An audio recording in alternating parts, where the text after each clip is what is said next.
Hello everyone and welcome back to another very nice chess game. And in this chess game we have Hikaru Nakamura with the white pieces and his opponent is John Loyte. Well, I believe this is also a very nice and an instructive chess game, a must-see. And in this chess game, Hikaru Nakamura needs no introduction, as he is one of the top leading chess grandmasters today, and he is also a chess celebrity, as he has a very popular chess channel in YouTube. So this chess game was played in 2001, and let's see what happened in this chess game. A pretty instructive chess game, I repeat. So Hikaru Nakamura starts the game with pushing the e-pawn and d5. d5 is the Scandinavian defense, and chess masters usually doesn't like the Scandinavian defense. Sometimes white captures the d-pawn and then queen takes on d5. But in this position we have knight to c3, advancing, knight goes back, e5, knight to g3, developing the knight, bishop to d6, bishop to c4, and both players castled, bishop to g4, and Nakamura pushed the h-pawn and he is asking a question, defending the bishop. This is actually not defending the bishop, because Nakamura captured the bishop, and actually retreating the bishop was already a bad move. This move was a bad move. Can you see why this move is actually losing? Well, Nakamura captured the bishop, and after knight takes on h5, bang, knight takes on d4, capturing a pawn, and this is also a discover attack to the knight. So this was the beautiful tactical shot, and black missed this. So we have knight to g3 before capturing the knight, hoping to cause some damage in the white's camp. So capturing the knight, and this is also attacking the g-pawn, but Nakamura played a very nice move. He is cementing the pawn structure and he pushed the d-pawn and leaving the g-pawn. Why did he leave his g-pawn? Did he forget about his pawn? What would you do in this position? Well, actually white is still a pawn up, and there is no compensation for black. Nakamura captured the pawn on f7, rook takes on f7. Isn't this losing a piece? Rook takes on f7, bishop takes on f7, and we have king to h8. Because if capturing the bishop, then check and getting back the material, and once again white is a piece, white is a pawn up, and this is actually losing for black as there is no compensation. White also has the better position. So let's take it back. This is why capturing the pawn with the rook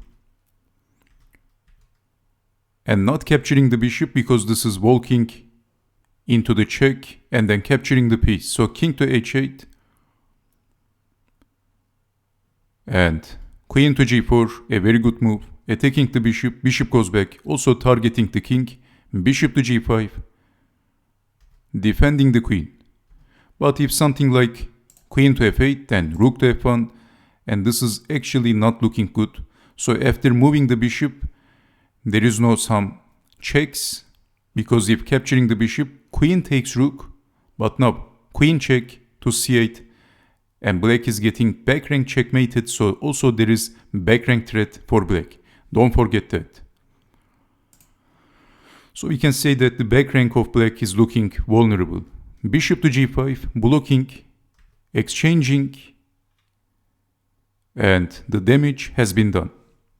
Black has to capture back with the pawn, because if capturing with the queen, then check, and this is getting checkmated. As you can see, there is back rank threat at the same time. So black desperately captured the bishop with the pawn, but now targeting the weakness. Finally developing the knight, attacking, defending the bishop, queen to e7, and it is white to move. What would you do in this position if you had the white pieces? It is white to move.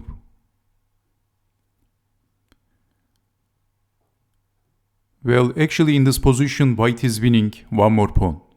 Can you see how white is winning one more pawn? Well, it is simple. Bishop takes on h7 by Nakamura. And we have queen takes on h7. But if king takes on h7, then lifting the rook, and how to defend the checkmate threat? Rook to h5, checkmate. So queen to g7, check, moving the king, but this time capturing the knight, and white has 2 pawns. Black is 2 pawns down, and this is losing for black. As you can see, capturing back with the king is not working, so in the real chess game we have queen takes on h7, but again lifting the rook to f5 with a double threat. Rook to h5 is the threat, winning the queen, the most important threat, and at the same time attacking the knight. So immediately rook to g8, and maybe black thought that he solved the situation, but now queen to f3, and once again there is double threat. Rook to h5, sporting on h5 with the queen, and also attacking the piece, and if capturing the knight, basically that is all over for black, as white has 2 extra pawns. Black still thought that he solved the problem. Rook to g5. What would you do?